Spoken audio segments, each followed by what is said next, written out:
Judges chapter 4. Deborah.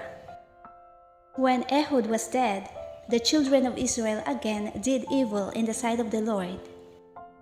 So the Lord sold them into the hands of Jabin, king of Canaan, who reigned in Hazor. The commander of his army was Sisera, who dwelt in Harosheth Hagoyim.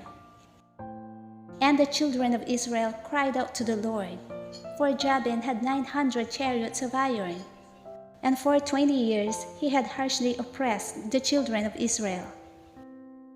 Now Deborah, a prophetess, the wife of Lapidoth, was judging Israel at that time. And she would sit under the palm tree of Deborah between Ramah and Bethel in the mountains of Ephraim. And the children of Israel came up to her for judgment. Then she sent and called for Barak, the son of Abinoam, from Kedesh in Naphtali, and said to him, Has not the Lord God of Israel commanded, Go and deploy troops at Mount Tabor. Take with you 10,000 men of the sons of Naphtali and of the sons of Zebulun. And against you I will deploy Sisera, the commander of Jabin's army, with his chariots and his multitude at the River Kishon, and I will deliver him into your hand. And Barak said to her, If you will go with me, then I will go. But if you will not go with me, I will not go. So she said, I will surely go with you. Nevertheless, there will be no glory for you in the journey you are taking, for the Lord will sell Sisera into the hand of a woman. Then Deborah arose and went with Barak to Kedesh. And Barak called Zebulun and Naphtali to Kedesh. He went up with 10,000 men under his command, and Deborah went up with him. Now Heber the Kenite, of the children of Hobab, the father-in-law of Moses, had separated himself from the Kenites and pitched his tent near the terebinth tree at Zaanaim, which is beside Kedesh. And they reported to Sisera that Barak the son of Abinoam had gone up to Mount Tabor. So Sisera gathered together all his chariots, 900 chariots of iron, and all the people who were with him, from Harosheth Hagoyim to the River Kishon.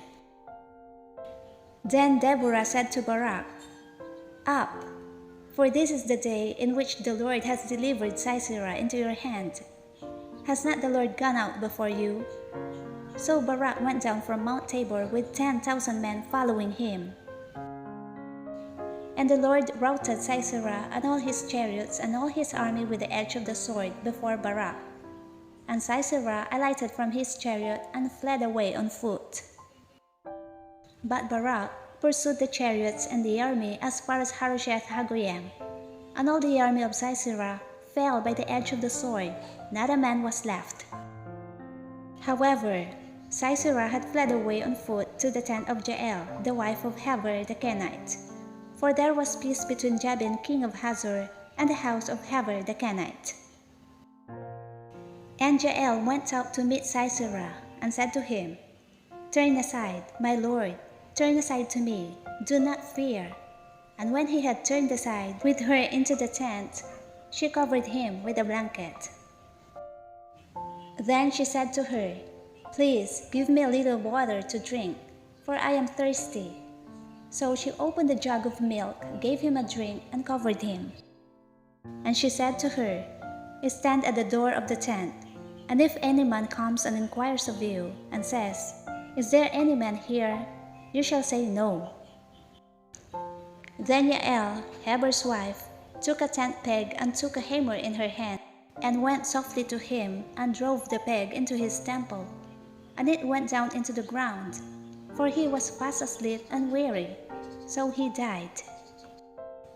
And then, as Barak pursued Sisera, Jael came out to meet him, and said to him, Come, I will show you the man whom you seek.